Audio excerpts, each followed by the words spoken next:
Hi guys, welcome to part 2 of the Civil War videos. The first part was about the lead up to the Civil War, and that was on the last quiz, so that video is still up. But this one is going to be about the war itself. So remember that the event that sort of is the sort of catalyst or the beginning of the Civil War is Lincoln wins the election of 1860 and he takes office, and that's when Fort Sumter happens. Remember that Fort Sumter is in South Carolina. That's the northern military base that they didn't want to give up. Lincoln sends a supply ship into the fort, and Jefferson Davis attacks it, starting the Civil War. So after that, the rest of the southern states secede. Okay, so on this slide, I just have a list of the Confederate, Union, and border states. Remember that the border states are part of the Union.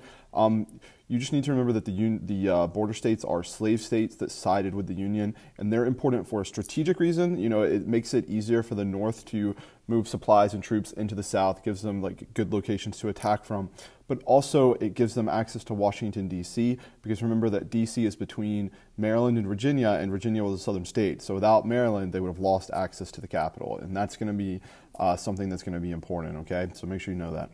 All right, next thing, we have choosing sides. This is just talking about the border states, just to make sure you know what these were, okay? I would want to know, though, however, about West Virginia down here. Just remember that West Virginia split away from Virginia in the middle of the war. They did not want to side with the Confederacy, and so West Virginia was one of the border states, okay? All right. This is just talking about how a lot of people thought this was going to be kind of a short war, and they were kind of excited because remember, the last major war that these people had fought was like the War of 1812, which was, 50 years ago, roughly. They had been fighting little wars with Mexico and things like that, but nothing on the scale of the Civil War, right? And so they didn't really know what to expect. People were excited, there was going to be, explosions and guns and bullets, and it's going to be cool. And it turns out to be a mess because nobody realized how bad it was going to be when you're fighting a war and you're not fighting against Mexico or you're not fighting against the British. You're fighting each other and you're killing people that are like you. They're Americans and they just want to be left alone. So this war was awful. We said 620,000 people dead, billions of dollars. This was not a good thing.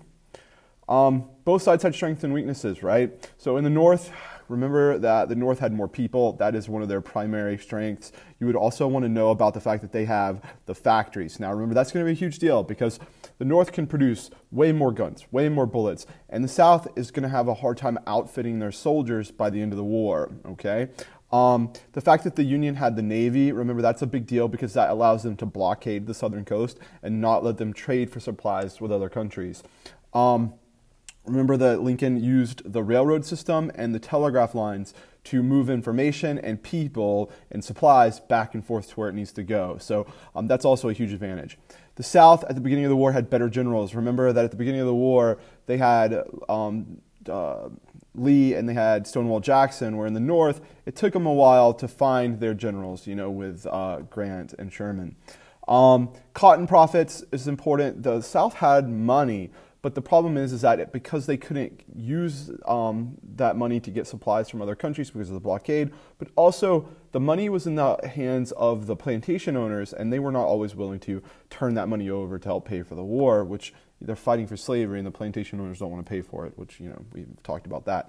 Also, one advantage they had is that they were fighting a defensive war. They were fighting for their homes, which means that they could kind of bunker down and create forts, and they could create bases and things so that they could defend rather than having to go out and stick their neck out to attack. And that gave them a chance at the beginning of the war to just kind of, not lose as many men in these early battles, okay? All right, next thing we got is strategy. You have to know that the North had this thing called the Anaconda Plan. That is their strategy. And their strategy is that they're going to divide the Confederacy in East and West, the Mississippi River. They're going to keep the West, they're going to, go after that first, keep it separate, and cut off their supply lines and their communication, and then they are going to focus on the eastern side, like Virginia, and then over into Georgia and all that stuff. So that's part of the strategy. There's the blockade. That is also important. Shut down Confederate trade. That's going to ruin their economy, right? And then also they want to capture the capital, which is Richmond, okay? The South, they want to stay independent, and their strategy is that they want to have small battles, okay? And they don't want to lose a lot of men, they don't want to use a lot of resources, and they want to keep the war going as long as they can. They knew they didn't have the money or the people or the supplies to conquer the North. They just hoped that they could keep the war going long enough that they could make the North miserable and make them give up, okay? They also had this crazy strategy that they thought they could get, European countries like Britain involved in the war. They were going to ask them for support in the war. Turns out that the British wanted no part of that. A lot of that goes back to slavery. Once Lincoln issues the Emancipation Proclamation, the British had already gotten rid of slavery, and they were not going to get involved in a war so that the South could keep slavery. This is just talking about the Anaconda Plan. We got that.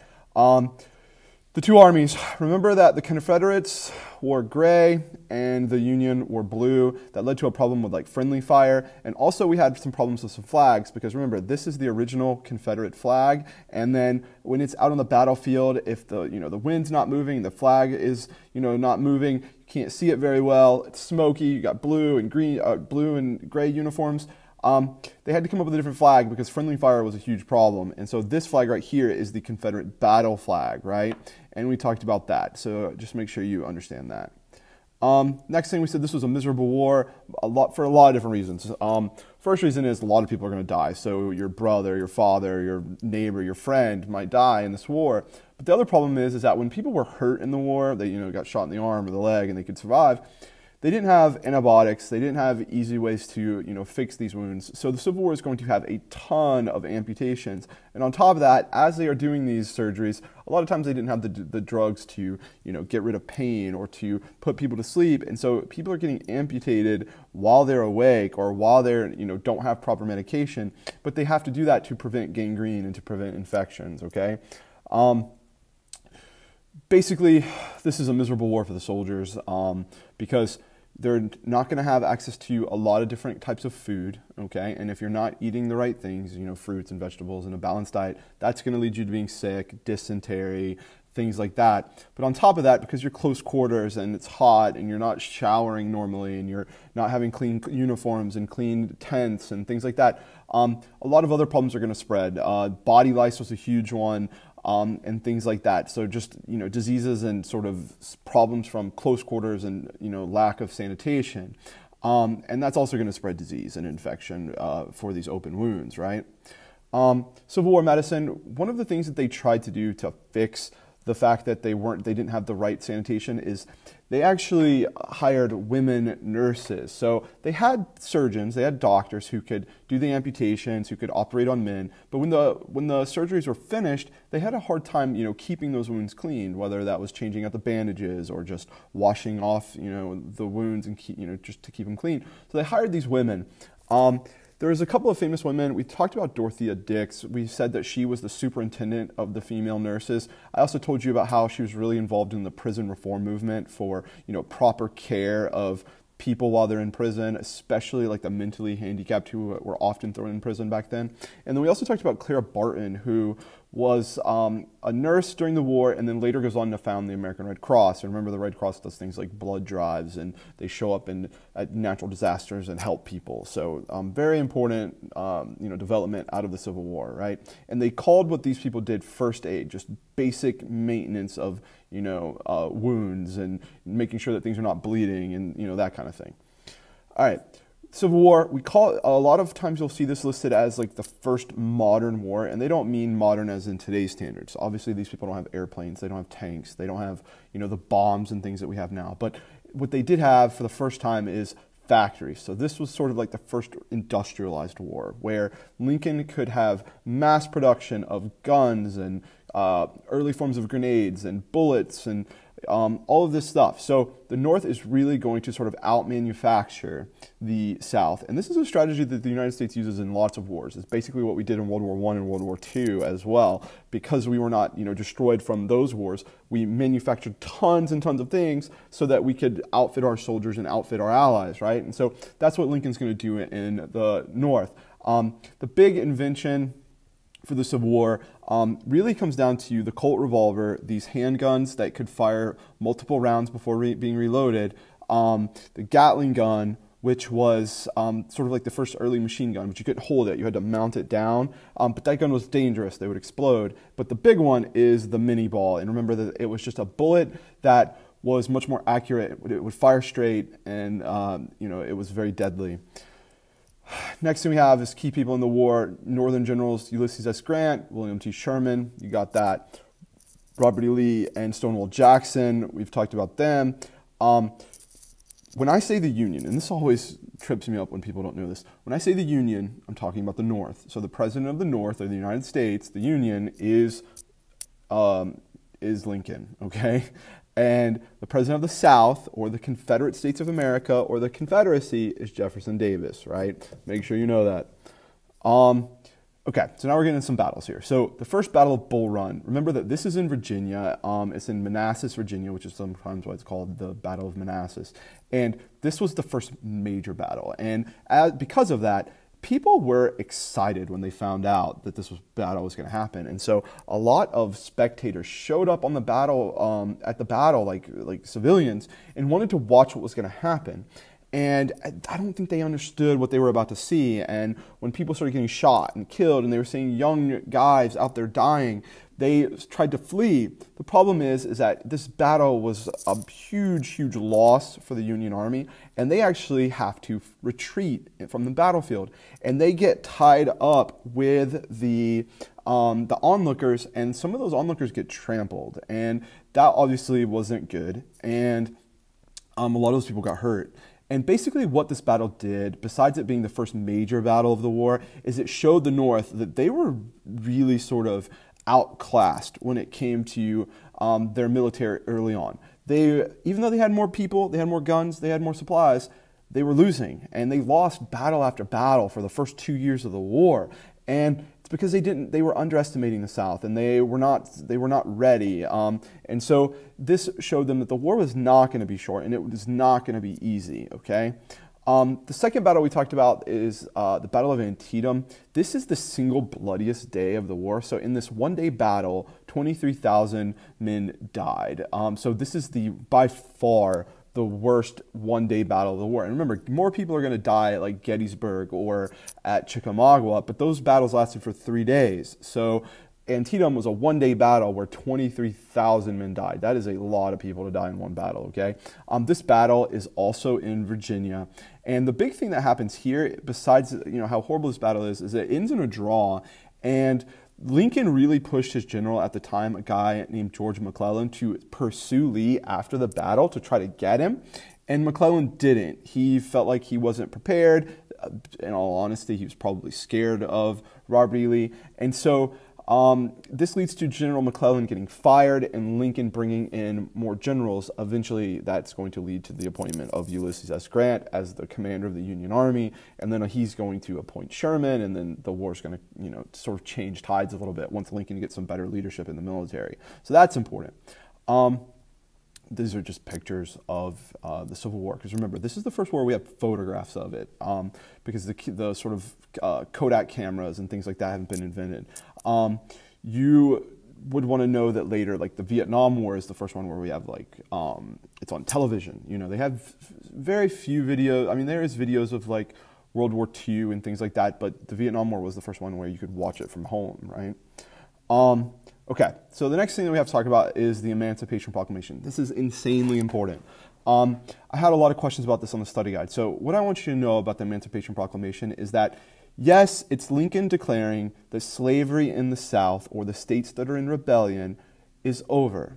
And the Emancipation actually doesn't free the slaves, though, right? Because he couldn't free the slaves in the border states. Lincoln argued that he wasn't going to do that because he would lose access to Washington, D.C. and West Virginia and Maryland, and he would lose access to Kentucky and Missouri, these key states to help him sort of infiltrate the South. He would lose access to them.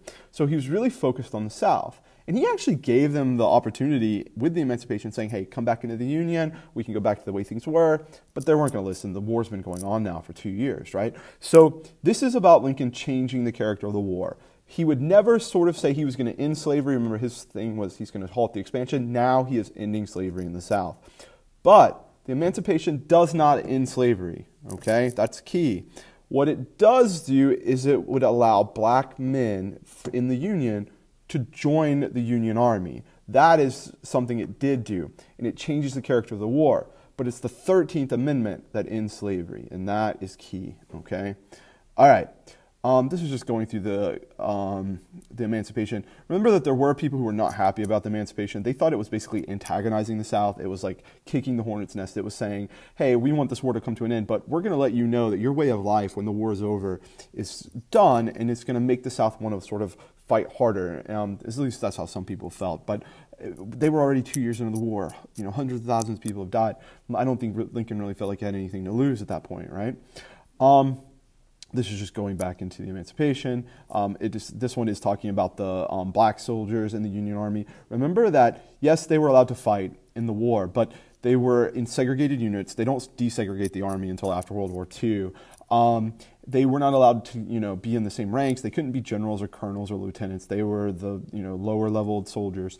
And they didn't get paid the same, okay? But they were allowed to fight, and they did get paid, and, so that is good, all right?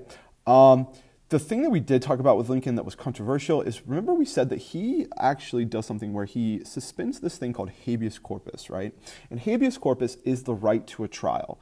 And if you were accused in the North of helping the South, you would get thrown in jail, whether that was helping the South through sending supplies, doing business with them, whether that was, having sort of, verbal support of the South, like you're writing a newspaper article or something. Any of those things could lead to you being arrested. And the thing about suspending habeas corpus is that you're not going to get a trial once you're arrested. So even if you didn't do it, you were just accused, there's a chance you could go to jail. Now, that didn't happen on a large scale, but fundamentally, your constitutional rights say that if you're arrested, you have the right to defend yourself, and Lincoln took that away. And the Supreme Court didn't agree with Lincoln. They said that he does not have the right to do that. In the Constitution, it says that in times of war, habeas corpus can be suspended, but it's intended for foreign soldiers. It's intended for if the British showed up and attacked us, we could arrest those men and not give them a trial, right? It's not supposed to be used on U.S. citizens, which Lincoln did. And remember, that's important because anytime a president does something, he's setting a standard that other presidents are going to think that they're going to be able to do that as well. We call that a precedent. So other presidents are, in times of war, are going to suspend habeas corpus and not give people a right to a trial. Think about like the Japanese internment. These were people who were accused of being spies or suspected of being spies and were basically put in prison, internment camps, and given no sort of trials to defend themselves, right? Same thing happened in World War II with like some German immigrants and Italian immigrants, people that were accused of being communists or socialists, and they were thrown in jail without a trial.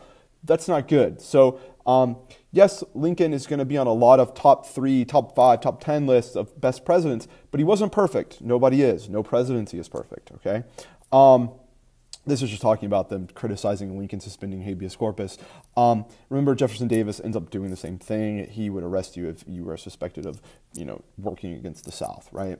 No trial. Conscription, you have to know this. This is talking about a draft, okay? So remember that in the United States, all men from the ages of 18 have to register for a draft, meaning if a war breaks out and we need soldiers, they can call you up and ask you to come and fight. And it's not optional, We said that this is going to be problematic because during the Civil War, if you were in the North and you were drafted and you had money, you could pay somebody to go for you. And in the South, if you had more than 20 slaves, you were exempt from the draft. So the Civil War is going to get this reputation that it's a war that rich men started, but poor men were forced to go and fight for. So especially in the South, when it comes to this idea that the Civil War is about slavery, but we've got this, the people who are benefiting from slavery are not willing to go out and fight for it, okay? And so that is definitely going to be a problem. In the North, they actually had draft riots. We said that in New York, they had these riots where people were, fighting against the police and lighting fires and shooting guns because they were angry that they were being drafted. Because if they're drafted, they have to go and fight, leave their families behind. They might die, they might not come back, and their families are in trouble. Also, there was this fear in the North that if they go and fight in the Civil War and they free the slaves, those slaves might come up to the North and compete with these men for jobs. Because remember, their jobs are not really skilled labor. It's a job that anybody could do. And if the slaves are used to not getting paid, maybe they'll come up and work for 50 cents an hour less than you, or $1 less an hour than you. So, which back then, these guys were making $3 or $4 a week if they were lucky. So, that was a big deal to them, and so they didn't like that idea that maybe they were being forced to go and fight for a war for people who might hurt their livelihood. Okay, this is talking about the black soldiers in the war, and basically what I wanted you to know is that the freedmen in the North were only about 1% of the population, but they made up about 10% of the Union Army by the end of the war, meaning that a lot of black men, even though they were a small part of the population, made up a huge part of the army, which means that they were very sort of motivated to go off and fight. Obviously they were, for trying to end slavery, right? And one of the worst stories I told you about these black regiments was in Fort Pillow, Tennessee. There was a regiment who surrendered. They lost the battle. And what's supposed to happen is you're supposed to be taken to prison, and given food and shelter throughout the rest of the war. You're not supposed to be beaten or tortured or anything like that. But instead, the Southerners would either kill these black soldiers and not the white soldiers, which is what happened at Fort Pillow, but also they would sometimes sell them into slavery. So it showed that, despite the added fears of being black and in the army at this time, they were willing to step up and fight, okay? All right. Next thing, Southern shortages. We talked about this idea called inflation. The blockades that the South was facing led to them not being able to sell the crops and the cotton, the corn, whatever they were growing. And that's going to lead to a lot of shortages of other goods that they were buying before the war. And because of this, their economy is going to start to suffer, and the South is going to keep printing more and more money, and that's going to lead to this problem we call inflation. Inflation is where the value of your money goes down, and there's a lot of causes it could be. In the South, the causes are the blockade and the not being able to trade and make money. And so in the South, like I said, 1 month of food could be like $7, but by the end of the war, it was almost $70. And that basically is showing you that, the war is not just hurting the soldiers, it's hurting the people at home. And that's going to lead to a lot of demoralization. It's going to lead to a lot of people in the South saying, let's just give up. What are we even fighting for, right? This is miserable. But is it hurting the rich people as much as it's hurting the poor people that the economy is going down? No. So that's also going to be a factor, right? Next thing we have is the North. The North, their economy is very different. Remember, it's based on production. It's based on factories. And so the factories are going to be making tons of money in the North. The problem is that those factory owners, the guys at the top are going to be making the money. The other people are not going to see a raise in pay. And so because a lot of the supplies are going to the army, the goods that you would buy at the store, the price of them might go up, which means that you could be working more, and you're going to get paid more because of the hours, but your pay rate's not going to go up. So you could be working more, but it's going to feel like you're making less money, okay? And so that's going to be important as well. Prisons, you just need to know about Andersonville. Both sides had prisons, and a lot of people died in these prisons, but for very different reasons. In the South, the problem with the prisons was that like at Andersonville, they put these men in this big field. They didn't give them enough food. They didn't give them any shelter or sources of warmth. And so a lot of these men starved to death or died of diseases. And Andersonville was so bad that about 11,000 people died there.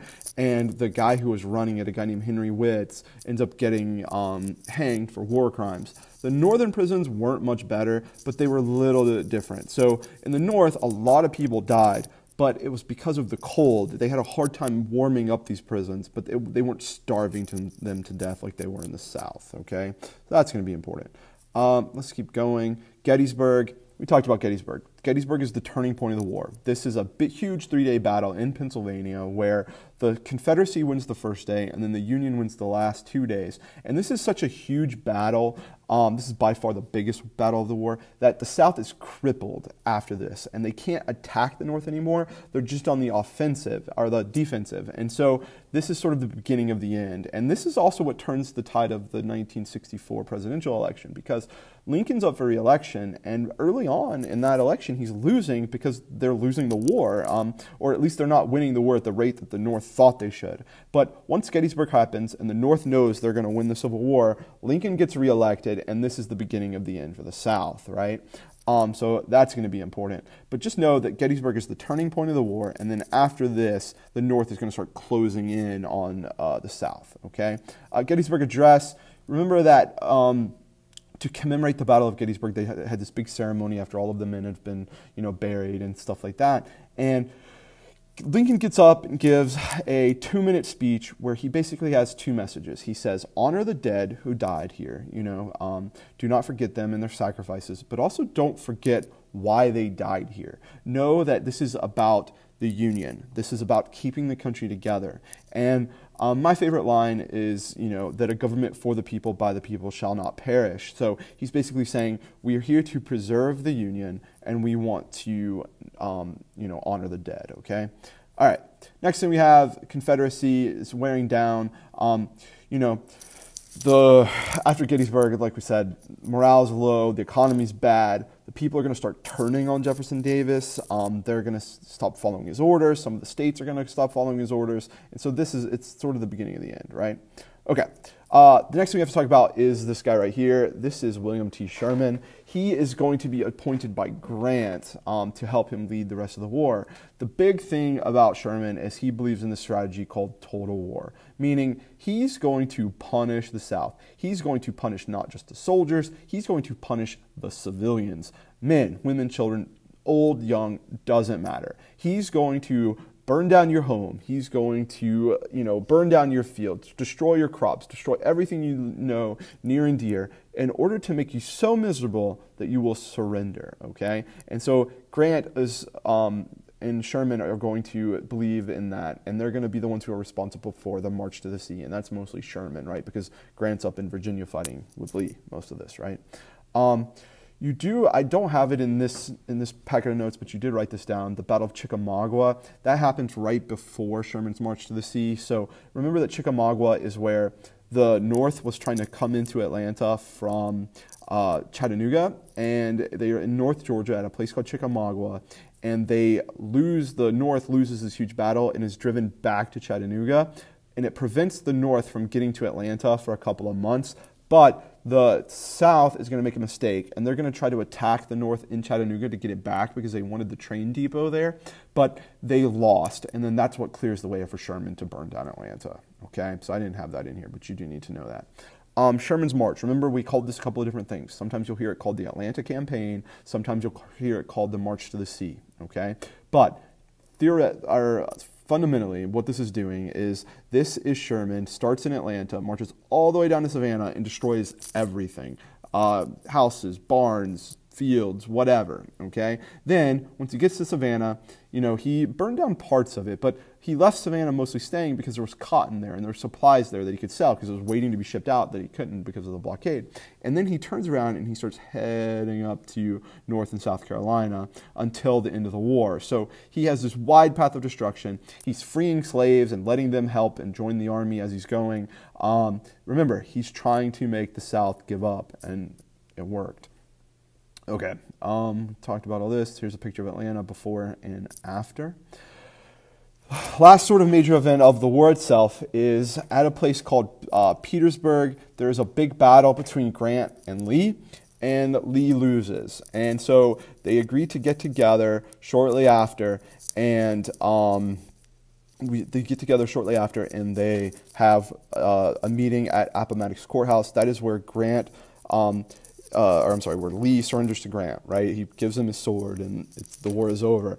And remember that Lincoln was very specific that you do not punish the Southern soldiers. You give them horses if they need them. You give them food, you give them medicine, you give them shelter, and let them be able to go home. Because he does not want to punish the South. He wants to bring them back in with open arms to avoid this idea that there could be a war later. There's plenty of examples of wars that were caused because of how the losing side was treated. Most famous is after World War I, the Germans were treated bad, so World War II happens. So Lincoln did not want another civil war to happen 5, 10, 15 years later or whatever. So he made sure that the South was not treated badly.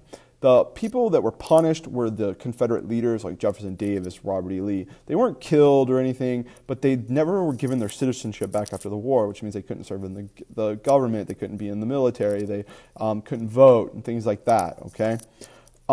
Next thing, remember Appomattox Courthouse. This is the site where Lee surrenders to Grant, okay? All right. Oh, this is important. Make sure you know about these amendments, okay? So these are called the Civil War amendments. Sometimes you'll hear them called the Reconstruction amendments. Reconstruction we haven't talked about yet, but that's the period after the Civil War. You want to know that the 13th Amendment banned slavery, right? So we said that the Emancipation tries to start ending slavery, and it's the 13th that actually makes it happen, okay? 14th Amendment, super important. So once the slaves are free, of course the South is not going to just welcome them in with open arms. And so the North realizes, oh no, they're treating these slaves really badly. And so they come back with the 14th Amendment that says that if you are born in the United States, you are a citizen, okay? Because the South argued that because these people were slaves, they weren't citizens, they didn't have rights. So now, if you were born in the United States, which all of the slaves were at this point, because the slave trade ended as far as coming from Africa in 1808. So if you're born here, you're a citizen. If you're a citizen, you have rights, which means you have the right to own property, and you have the right to a trial, and you have freedom of speech, and everything. All of the same rights as any other citizen, okay? That's important, birthright citizenship. Then, the next thing they notice is a couple years later is that in these elections, the South is trying to keep the freedmen from voting. And so they pass a law that says that the right to vote cannot be denied because of race or previous condition of servitude, okay? So if you are 18 or older, at the time it was 21 or older, but today we 18 or older, you can vote and they cannot deny your vote based on race. Now remember, women, they don't get the right to vote until later, the 19th Amendment, right around 1920, okay? So that's going to be important.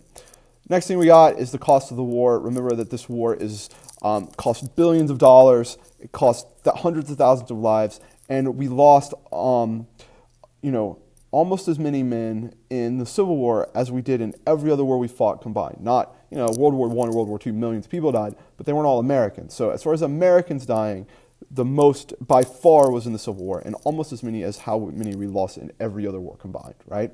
Horrible. But then you got to remember that the war is going to have other long-lasting effects. Like after the war, they're going to have to rebuild all the infrastructure in the North and the South that was destroyed, mostly in the South. The South is going to have to restructure their society. We have this problem where, they were relying on plantation agriculture with slaves, and now who's going to do the job, right? We also are going to have to figure out what are we going to do with all of the wounded?